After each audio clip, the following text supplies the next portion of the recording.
Assalamu alaikum. Today we'll study a different history written by Sujata Bhatt. Sujata Bhatt was born in 1956 in India but later lived in the USA and Germany.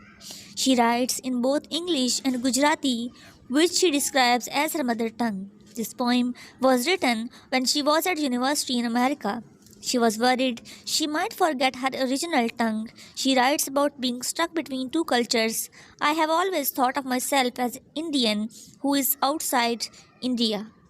Great Pan is not dead, he is simply immigrated to India. Here's the god roams freely, disguised as snakes or monkeys. Every tree is sacred, and it is a sin to be rude to a book. It is a sin to shove a book aside with your foot.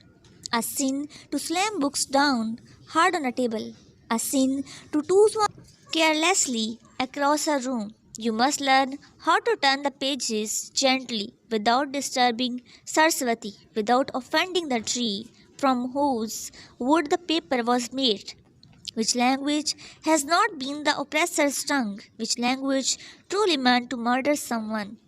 And how does it happen that after the torture, after the soul has been cropped, with a long scythe whooping out of the conqueror's face, the unborn grandchild grow to love that strange language? This poem portrays the loss of language and culture after colonization in India. This poem describes the bitterness and sadness she felt about her mother tongue and culture.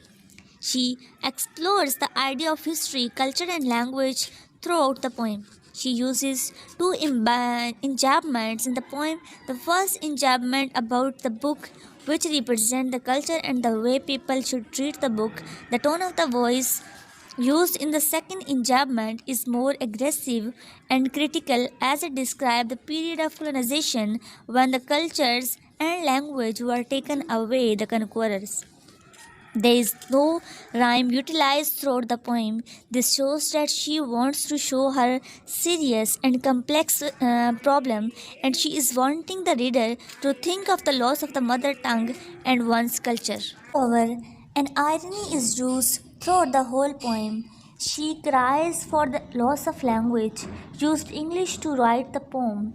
This indicates that she is one of those unborn grandchild who grew up to love that strange language, creating a sense of sadness because even the author herself cannot speak Indian but use English.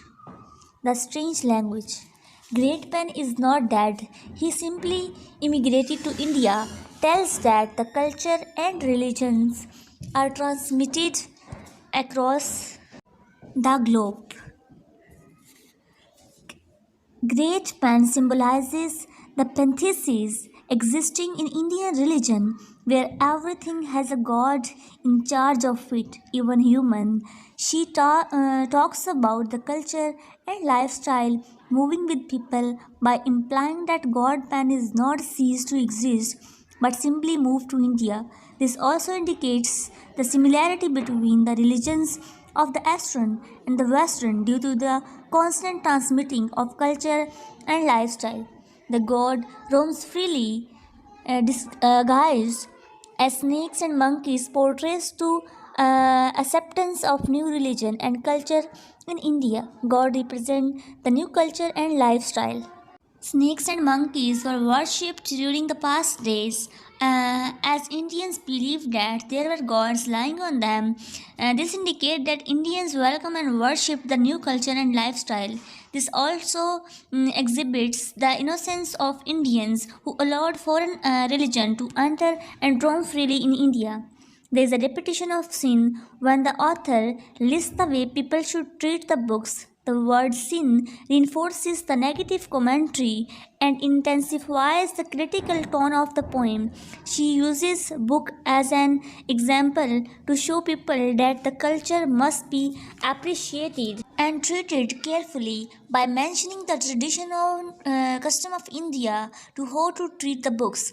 Sarswati is a goddess of knowledge and art who Indians believe to be lying on the book. She is telling the people that people should treat books just as the way people treat the goddess of knowledge, highlighting the importance of God and the way people should treat them. It also depicts the emancipation of freedom in valuing one's culture but not liberating oneself with selfishness.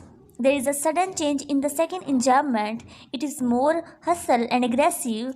This change is supported by the rhetorical question which language has not been the oppressor's tongue. This creates a sense of uncertainty and infuriations which the author felt about the colonization, repetition of which language enhances the sense of criticalness and uncertainty in her expression.